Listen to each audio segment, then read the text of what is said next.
Hi, I'm Tyson Franklin, and welcome to this week's episode of It's No Secret with Dr. T. Now, last week, it was a live recording I did at Business Black Ops in Arizona. That was episode 186, and it was titled, Niching is the Future of Small Business. As I mentioned last week, that I did 2 presentations at Business Black Ops this year. And so this week's episode is my second presentation. Now, it is in front of a live group of people, so you will hear a bit of chatter and a little bit more background noise. And there will be certain times when the audio sort of drops out a little bit and picks back up, depending on what I was actually doing in the room. So hang in there because the message is really good. Today's topic is all about using audio to grow your business and also your personal brand. So sit back and relax, enjoy, and I will talk to you again when the presentation is over. Ladies and gentlemen, for your viewing and listening pleasure, Tyson Franklin. Hey guys, for round 2. Now this time I'm going to try not to create an international incident with the Maltesers and chocolate malted balls. So I think we're all on the same wavelength. So I'm talking about using audio to grow your business. The reason I like audio is you can do so much more with audio that you can't do with video. The other part with audio, it's less fear than video. I could grab who here loves being in front of a video camera? Yeah. Most people, they're sort of, I could be talking to them, or we could be just recording an audio thing, and they're really cool. You put a video camera in front of them, and straight away they look like this cat. All of a sudden their eyes just light up and they're like, no, please, I do not want to be on video. And I've shot hundreds of videos, and I still don't like actually being in front of a video camera.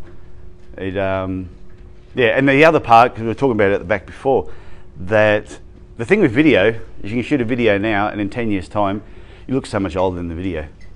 Audio, you talk today, and in 10 years' time, you pretty much sound the same. So I'm going to talk about first the 10 reasons why I think you should be using audio, or how you can actually use audio in your business.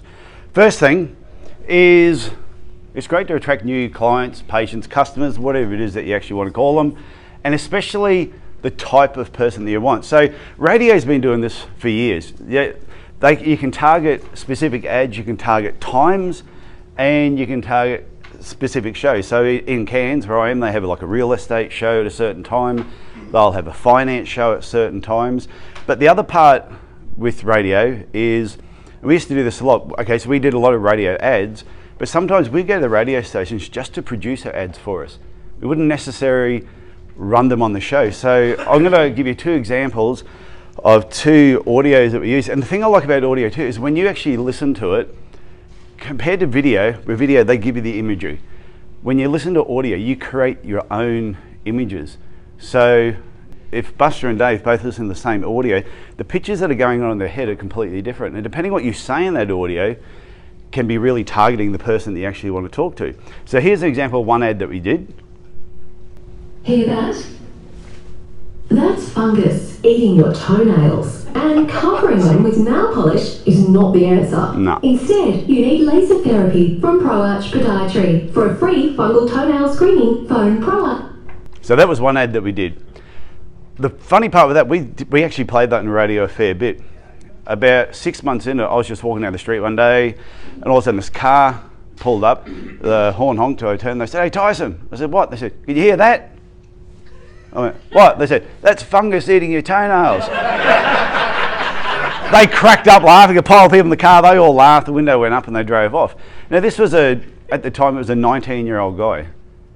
So we just knew that ad was really actually grabbing people's attention. And because we used to advertise that on a music station where they're so used to hearing music and background music in the ads, that ad worked really well because it was just audio. There wasn't any backing track to it.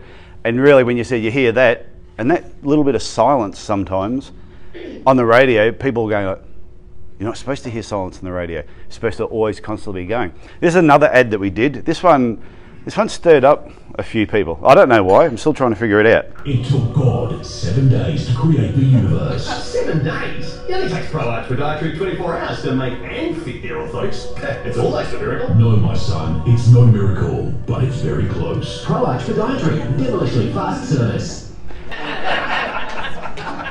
So I still love that ad. We had a couple of phone complaints on that one, but what they were complaining about, somebody rang up and said, well, actually it took God 6 days and he had a day of rest. Fair enough. So I said, in total, how many days was it? It was 7 days. Plus, it was only a 15-second commercial. So for us to say, it took God 7 days to create the universe, or 6 days to create the universe, and he took a day off. We just didn't have that time period. So we had to sort of speed it up. I had a few we used to have a lot of priests and nuns as patients. I asked them, what do you think of the ad? And they went, oh, it is funny as shit. They go, that is so good. But the idea was just getting a message across, and using audio was a great way to do it. So the other thing, it's great for like being in touch with your referrers as well. If your customers and patients are hearing what you're doing, then if you're putting audio out there, your people that refer to you are actually hearing the same message. And a lot of people forget that it's not just the person you're targeting to hear it, other people, because we talked a lot about your avatar and creating a niche and that type of thing, but there's going to be people outside of that in addition to your ideal customer. The third thing is it's a great way of actually introducing new products and services. So this is one that we did for my wife's shoe shop. Hi, I'm Christine Franklin, and today I want to talk to you about one of our most... I won't play the whole thing because she hates me playing this. It would have to be one of our favourites in the nail range. Now the reason we shot that is because every time I'd put the video camera on Christine do a video, she'd always say, hi, I'm Christine. And I go, what, you're trying to headbutt me? I said, settle back. And then she go, okay, right, I'm ready. Hi. And I go, why do you keep doing that? She goes, I don't know, it's just she just bounces when she starts. So I said, what about if we just do the audio? She went, oh, that'd be great. So we just did the audio for it. She still went hi when she got the audio, but at least you couldn't see it. She felt really comfortable just doing audio recordings and us putting it together with pictures. And it was a great way of actually getting it out there on social media as well. It did really well. The fourth thing is you can grow your personal and business brand. You keep talking about certain things out there, whatever it is that you want to talk about, and you can quickly become an expert in that area. If people just constantly keep hearing you all the time and they're not hearing anybody else, it's a great way of building your profile. Fifth thing, and I think this is a great one, educating your existing clients. How often have you told a client something and they've forgotten your instructions? Yeah, or they'll come back to you and say, oh, you told me this, how come you did that? Oh, because you told me this, this, and this. And you're going, well, I wouldn't have told you that because one, it's a lie, and that would just be the wrong thing to do, and it's going to cause the problems that you actually have right now. So it's a great way of actually educating them. You can provide further education with it. You can let them know about other services that you're doing, but the good part is with audio, you can create CDs, MP3s, you can put them on your website. There's a lot of ways you can actually interact with your clients. So if you've got clients now that you're actually giving them information and then you give them a whole pile of paperwork and you think they're going to go home and read all the brochures and all the paraphernalia that came with it, you know they're not going to, because I know I don't. You get it, you go, yeah, oh, look at that, put it there. You never get to it. But if you give them a CD and say, here, put this in your car and just have a listen to it on the way home, and whether they bring it back or not is not really important, but it's just a great way of explaining what you've done that day. But then at the same time, we started just with, say, doing instructions. Then we thought, well, if they're going to be listening to that, why not, what's happened, what we want them to do, why we want them to come back, and let's tell them about a couple of the other things that we actually do in our practice that they're unaware of. The next thing is it develops long-lasting relationships. So probably not so much now, but I know when I was a kid growing up, my parents used to listen to the same radio station all the time. They knew who the announcers were. They built this relationship with that person. They'd never met them before, but they'd heard them for so long on the radio. So does everyone here have a radio station they listen to on a regular basis? And most people, it's usually, I see most people nodding, usually you'll be in the car around the same time, you'll listen to the same announcers or the same segment because you actually enjoy it. Another reason is audio helps you stand out from your competitors, especially if they're not using audio in any way whatsoever. So if you ever look at your industry and go, who is using audio in your industry, who's using it well? If nobody is, then it's a really good way to actually stand out from them. Number 8, audio actually ignites an emotion. When people hear certain sounds, it actually I know, create certain feelings in people. So to give you an example, so with It's No Secret with Dr. T, what's really important is to connect the right audio with what it is that you're doing. So It's No Secret with Dr. T, when we're trying to figure out, okay, what's our intro music going to be? We've got the word secret in there. It's got to sort of be, like a spy type thing. So this is the audio we came up with.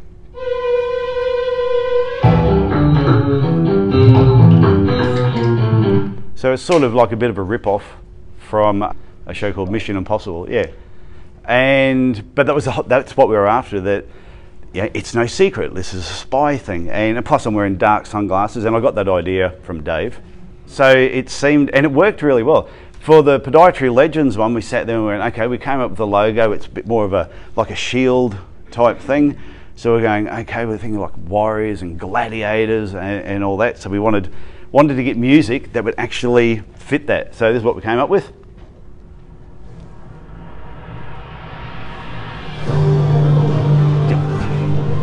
It's just good.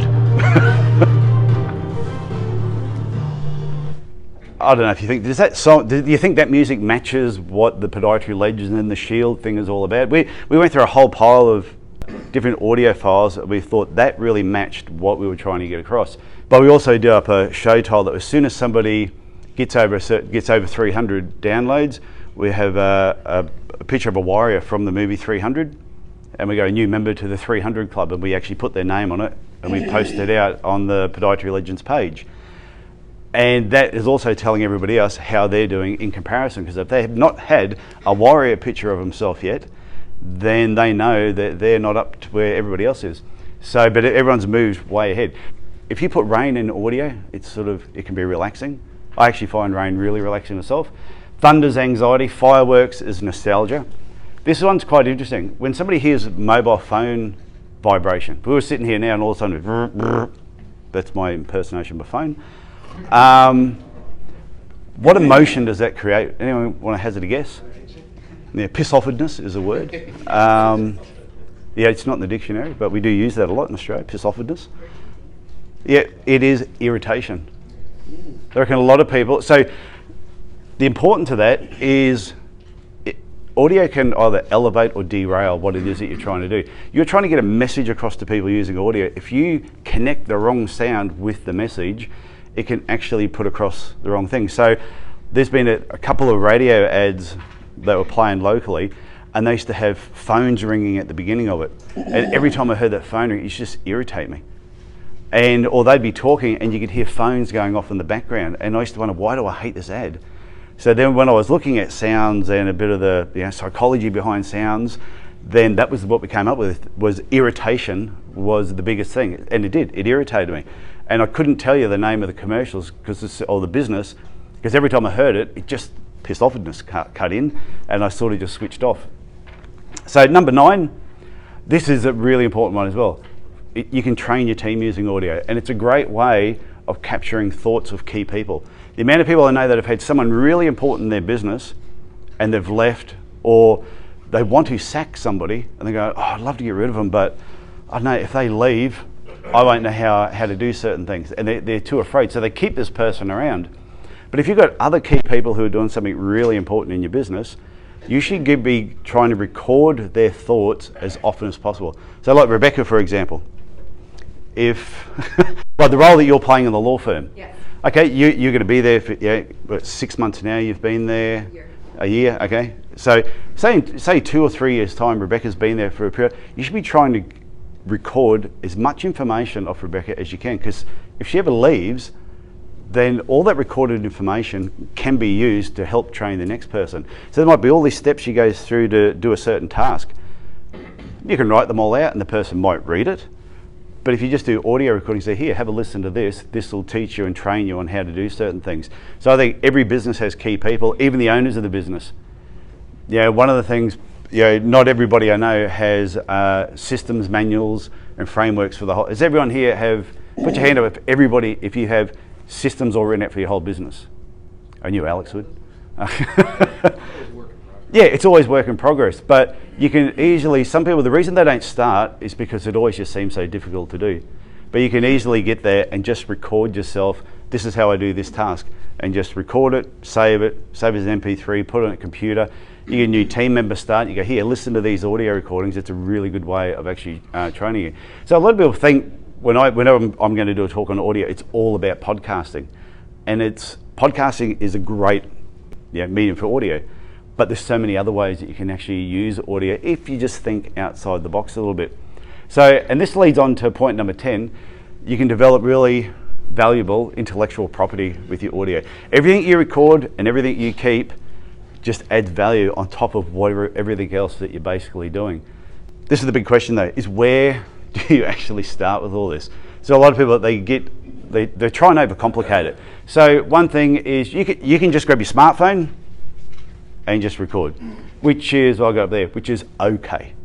You can use a smartphone and like the audio headphones, which is basically better.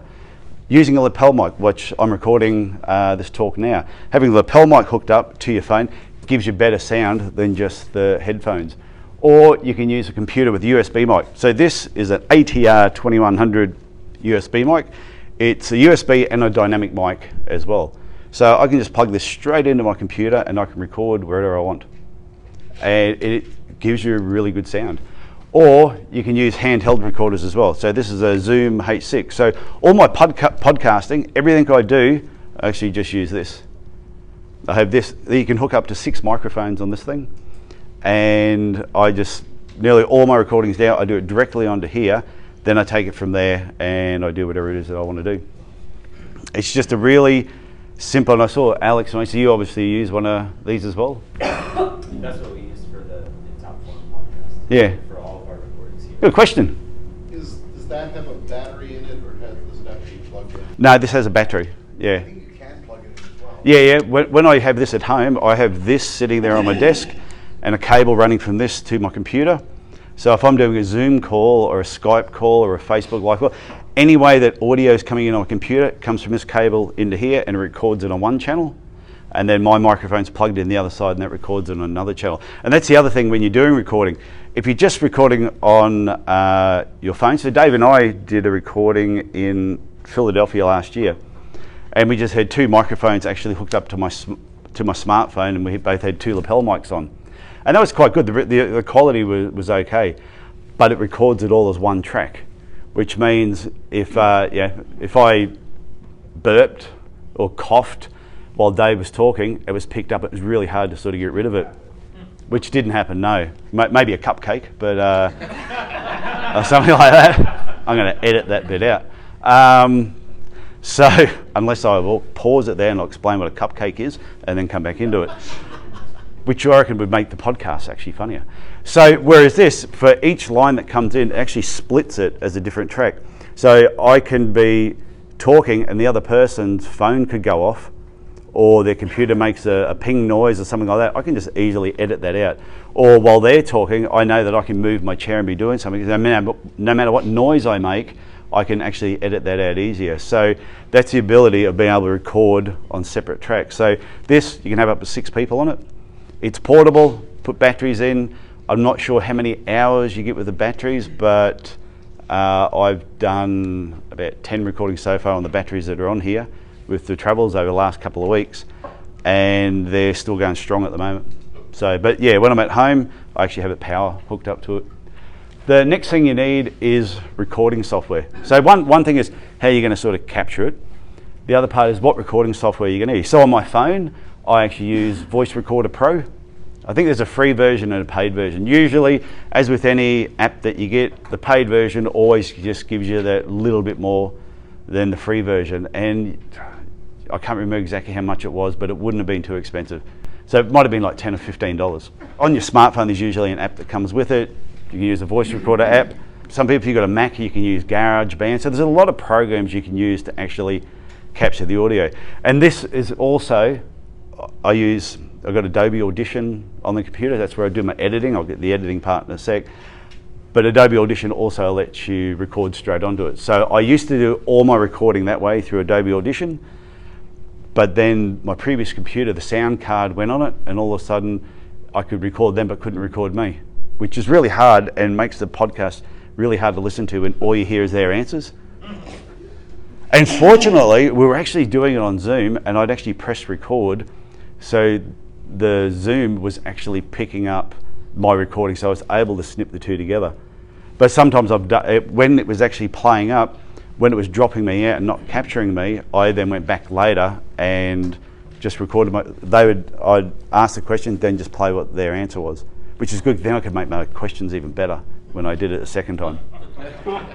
That's the other good part with audio too. Audio is unlike video. See, you're doing a video and it goes from start to finish. You ever seen when you'll see like some of those current affairs shows, you'll see the clock in the background and you see it moving where they're asking a question. They asked the question at 10 o'clock and then they answered it at 5 to 10. And you go, how did that work?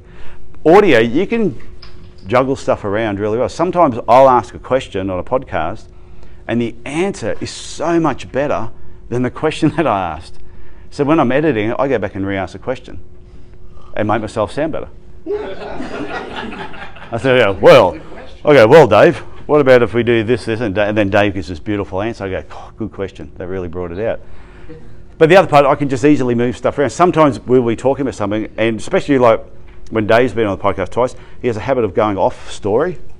Oh, really? And, yeah, if you haven't noticed, and comes back again. But sometimes a lot of people you'll be talking to, and you'll both go off on a tangent, and you'll talk about something that was really good, and then you get back on subject, but what they spoke about would have been better earlier, or it'd be better much later. So sometimes I've cut parts out and I've actually changed the whole order of the podcast and it's just flowed a lot better.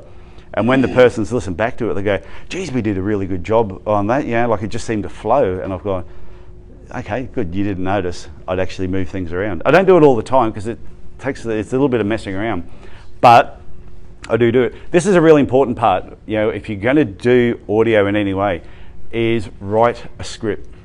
There's nothing worse, even if somebody's shooting a video, turning the video camera on and you can just tell they're winging it. They've got an idea, I want to talk about this particular microphone.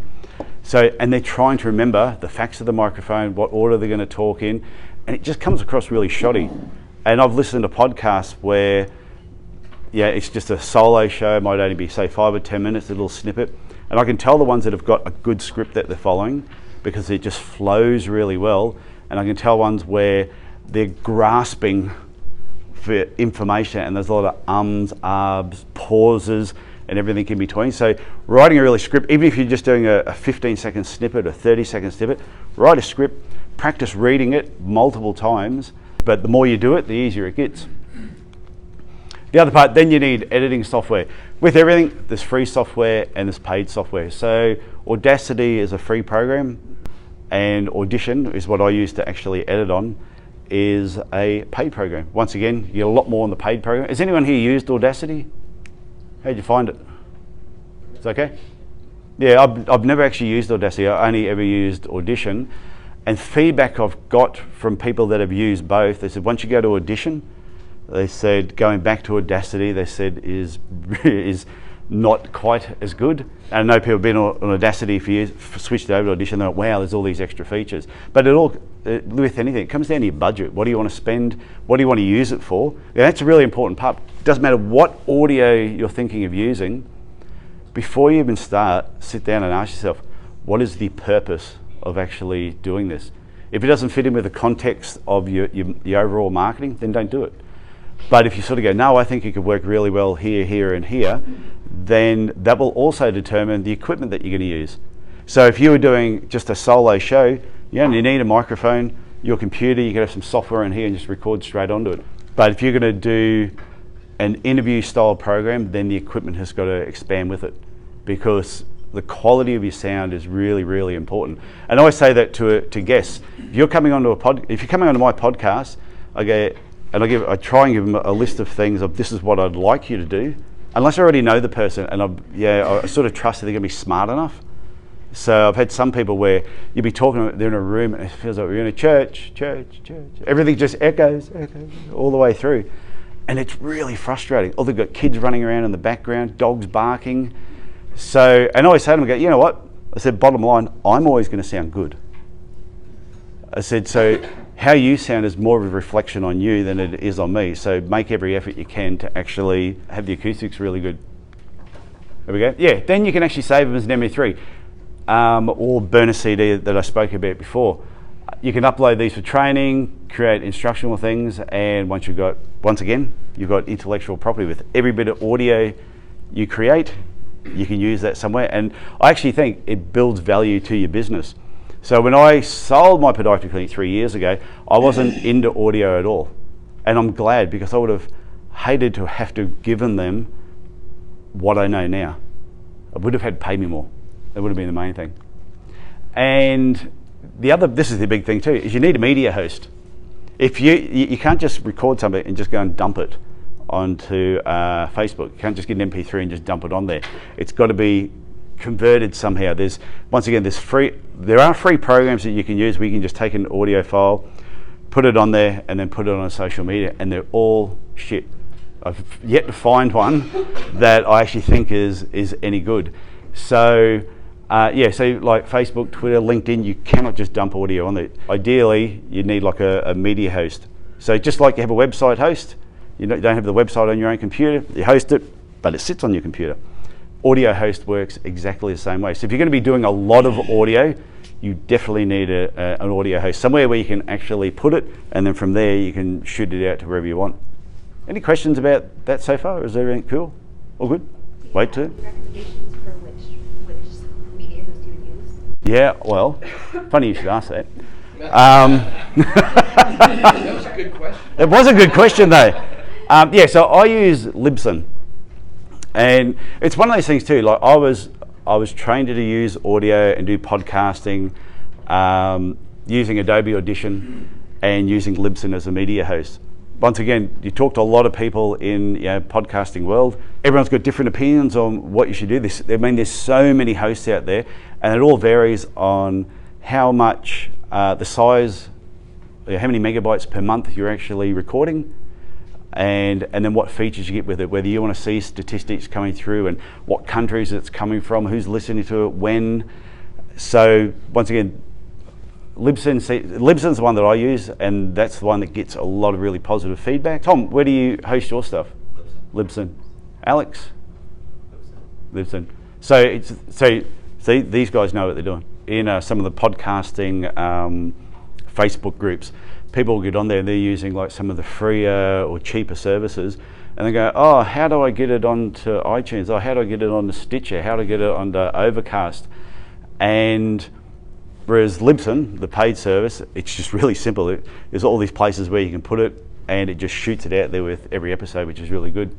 Yeah, so then from the host, then you just basically put it on your website. This guest that we all know in the room here, Tom Foster, there's a 2-part series, because we went for a 2.5 hour interview. Holds a record now, so congratulations, Tom. I don't think it will be beaten. But the good part with it, if you haven't listened to that, you should have a listen to it. I know Dave has said, hey, everyone check out It's No Secret with Dr. T. But this one, part 1 and part 2, if you want to know more about your website and the marketing plan that Molly designed, have a listen to that. And down from here too, I've got the marketing growth plan. You can download it from the website and then actually listen to the podcast and just follow that plan as you go through. The other part I've been using the audio for is, instead of just writing a blog article, and I write the blog and put it on the website, now I'm writing the blog article and I'm actually going onto here and I'm actually recording the blog. I'm actually just speaking the whole thing out, and I'm actually putting it up there as an audio file as well. Because I know certain people will come to that webpage and they don't want to read the whole thing. Just click play and it'll actually play, or they can listen to it and just read through and follow it. It's like a storybook. So it's worked pretty well. The same thing, I can go into Libsyn and it shows me how many people are actually listening to that particular page. So yeah, it's just another idea that you can do. I say, what else can you actually do with it? You saw that thing I had before with Christine in the shoe shop. When I do some of the podcasts, take a little snippet from it and create an audiogram. Has anyone here not done an audiogram before? Everyone's done one? Oh, a couple of hands at the back. Okay. So an audiogram is really just taking an image, taking your audio file, putting it together, and Headliner, which is the company that I use, and it's free. And so you go into Headliner, put your audio in there, put your image, and bang, it just puts it together in a short little video. You then tick a button and it also transcribe the video for you as well, and it's all free. It's great. Like, it takes just a little bit of pushing some buttons and all that to just figure out how to do it. And whenever I have a guest on who's American and I do that, it's usually about 95% accurate. Whenever I have an Australian guest and I do it, it's about 60% accurate. It just, for some reason, it just doesn't understand us. If I have someone from the UK on, it's about 50% accurate, and I've got to fix it up. So it must be ways that we say words that sound different to headliner. But it's a really, the thing with it, it's a great way of creating a video. You get a picture of a product there, you record about that product or service you do, get it to transcribe it on the bottom, and then you can put it on social media. You can put it anywhere that you want. So this is a question I get asked a lot. Yeah, can every business or individual benefit from audio or starting a podcast? And I think the answer is yes. I don't know too many businesses that couldn't benefit from starting a podcast. If I had a podiatry clinic tomorrow, my number one marketing thing that I would do for that podiatry business would be starting a local podcast. But the reason I do it is because to put a podcast together, once you get through the process and you know how to do it and you're doing it, it's not a hard process. If you're doing a 20 or 30 minute show, it's actually pretty easy. But can you imagine you have ABC Podiatry, and I'm going around interviewing business people in Cairns. It could be a butcher shop, it could be a local accountant, it could be anybody. I get them on, we talk for 20, 30 minutes about their business, and then I pump it out there. Now that person is going to tell all their friends and family that they're actually on this podcast. They're going to share it on social media. You're going to tag on social media.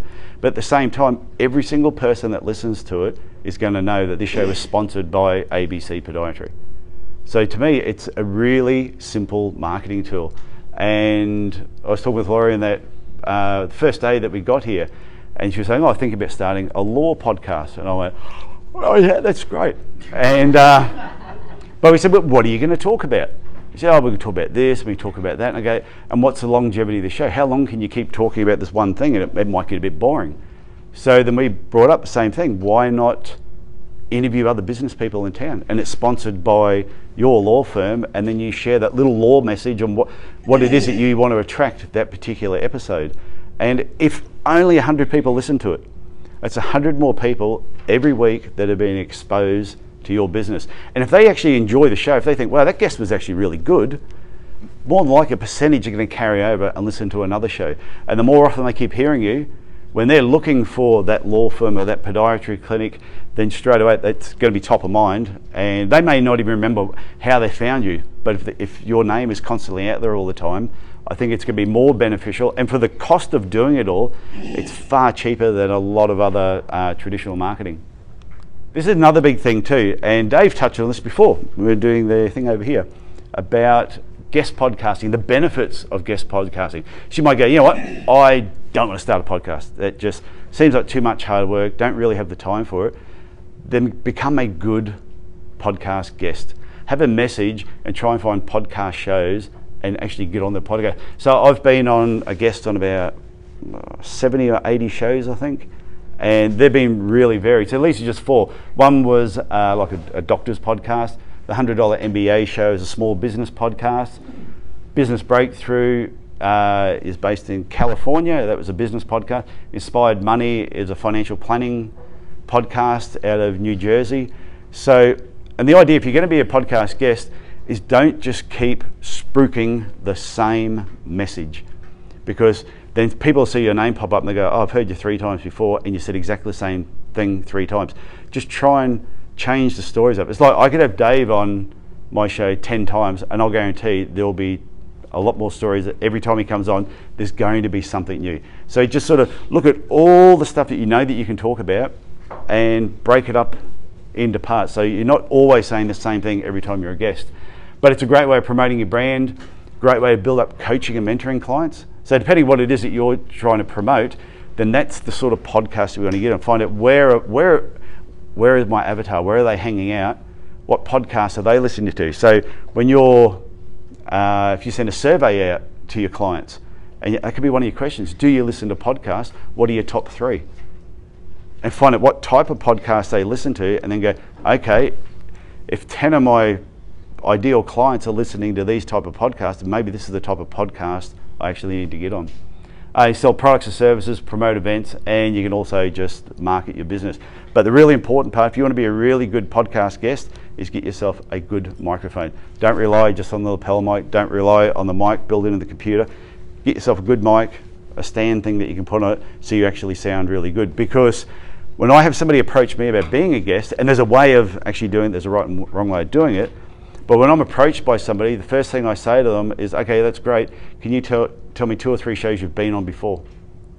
And I'll go and have a listen to it. And the first thing I'm listening to is the quality of their sound. So that's why I reckon audio should be an important part of every marketing plan. So I reckon if you have a thriving business, regardless of what the business it is, your diary management, team management, having systems in place, but marketing is a really, really important piece in that puzzle. And I think audio in that marketing piece should be an important part as well. And if you haven't thought about doing it, I would just start playing around with it. I don't know if Dave said it 2 days ago, but I have heard it before. And they said that look at your marketing budget, and every now and then take 5% of your marketing budget and put it into something else you've never tried doing before, just to see what happens. And then review those results. And so you might, if you've never used audio, take some of your budget, put it into audio, and see how it goes for it. And if it works, then just double and triple down on it from there. So that's pretty much it for me. If anyone has any questions, then just fire them away. So thank you very much.